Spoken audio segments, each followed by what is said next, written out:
Você está no DF Acontece, agora são 7 horas e 52 minutos. Há quem diga que um pouco de ciúmes não faz mal a ninguém. Alguns até afirmam que ele apimenta um relacionamento. O problema é quando um pouquinho perde a medida e vira uma rotina, causando sofrimento aos envolvidos.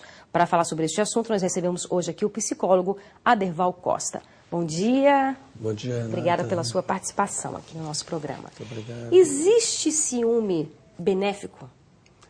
Eu penso que não. O ciúme não é uma doença, não é uma patologia, mas ele é decorrente de uma outra coisa que gera o ciúme, né? Por exemplo, o que está por trás do ciúme costuma ser, por exemplo, a insegurança. Então, qualquer tipo de relacionamento em que exista insegurança e que gera ciúme, não pode ser benéfico isso aí. Agora, tem pessoas que avaliam os ciúmes, acreditam que o ciúmes está necessariamente associado ao gostar. Então, tem pessoas que falam, não, se eu gosto, eu sinto ciúmes. Até que ponto isso é verdade? Olha, não tem ponto para ser verdade, porque não é verdadeiro isso, né?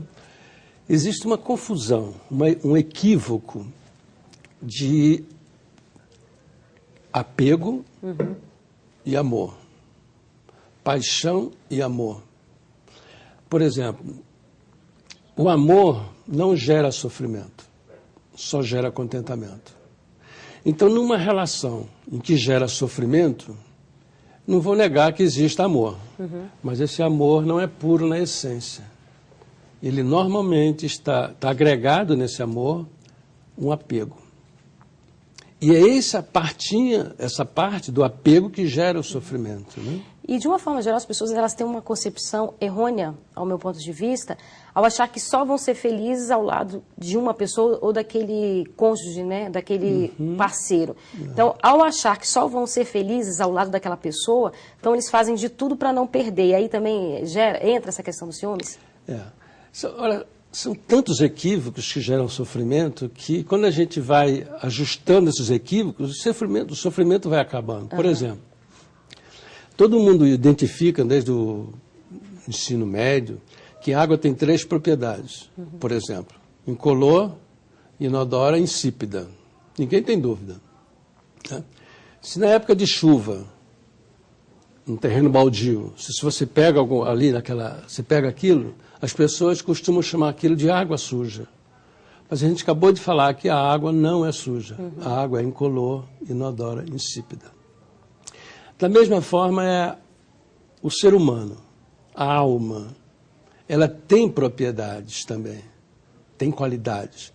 Uma delas é a felicidade, que não depende de uma outra pessoa. Verdade. Então, para você ser feliz, só depende de você buscar essa felicidade que está esquecida dentro de você. Como a pessoa não encontra, não resgata, não desenvolve isso, ela fica buscando a felicidade no outro. E o outro não tem como fazer a pessoa feliz. É uma responsabilidade muito grande, né? E não tem como fazer isso. Nós somos às ruas, escutar um pouco aí do que as pessoas acham sobre os ciúmes. Eu vou pedir para o Roberto soltar, por favor. Quais os sintomas dos ciúmes?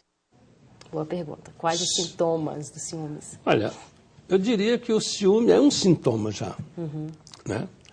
Talvez a pergunta pudesse ser qual a causa do ciúme, né? A causa do ciúme, nós acabamos de lembrar, costuma ser insegurança da própria pessoa, falta de respeito pela própria pessoa, né? Agora, as consequências do ciúme, a gente sabe também, são desastrosas.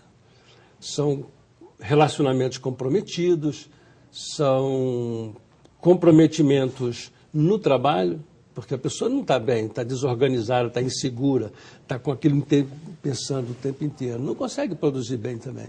O ciumento, o senhor acredita que ele termina afastando o ser amado dele? Olha, certamente, porque passa a não ser prazeroso aquele relacionamento, né?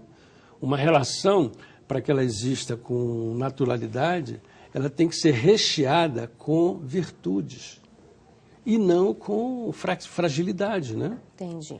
Vamos para mais uma pergunta ou mais uma consideração aí, por favor. O que eu posso fazer para diminuir o meu ciúme? Primeiro você tem que identificar que, já falou no meu ciúme, é uma propriedade, é uma coisa minha. E se é uma coisa sua, fica comprometido você tirar isso, né?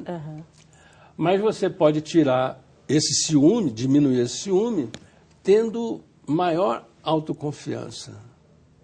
Então aí entraria, como é que seria o tratamento, né, para essa pessoa que é ciumento? Como é que seria? Veja só, o tratamento não é trabalhar o ciúme, é trabalhar o que está faltando na pessoa que faz gerar o ciúme. Ou seja, a gente não deve nunca trabalhar a fraqueza, mas trabalhar a virtude que está faltando que gerou aquela fraqueza. Por exemplo, falamos há pouco em autoconfiança. Falamos há pouco, ou agora estamos lembrando, por exemplo, cooperação, união, coragem, respeito. E quando se fala respeito, entenda-se inclusive o autorrespeito, né? Respeito ao outro.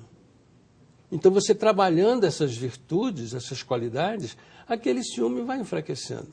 Porque o ciúme, como qualquer outra fragilidade, eu lembro que se falou uma vez, eu achei estranho, que isso não existe. Eu falei, mas como não existe isso? Ele falou, porque isso é uma escuridão. E quando você acende a luz, para onde é que vai a escuridão? Some. Não existe ela. É a falta da luz. É a falta da virtude que faz surgir aquela fragilidade, aquela fraqueza. Se você fortalece a pessoa nessas virtudes, aquilo desaparece, como por encanto. E, acima de tudo, trabalhar a concepção de que o outro não pertence a mim, né? Ele não pertence é propriedade. a ele mesmo, né? Grande dificuldade está na questão da posse. É verdade. Entende? Mas a posse é um desejo de controlar pessoas, controlar coisas. Então a gente tem que estar desapegado disso. Ok. Muitíssimo obrigada pela sua participação, viu? Tenha um bom dia. Muito obrigado, igualmente. E obrigada a você pela companhia. Nós voltamos amanhã às 7h30 da manhã. Até lá e tenha um excelente dia.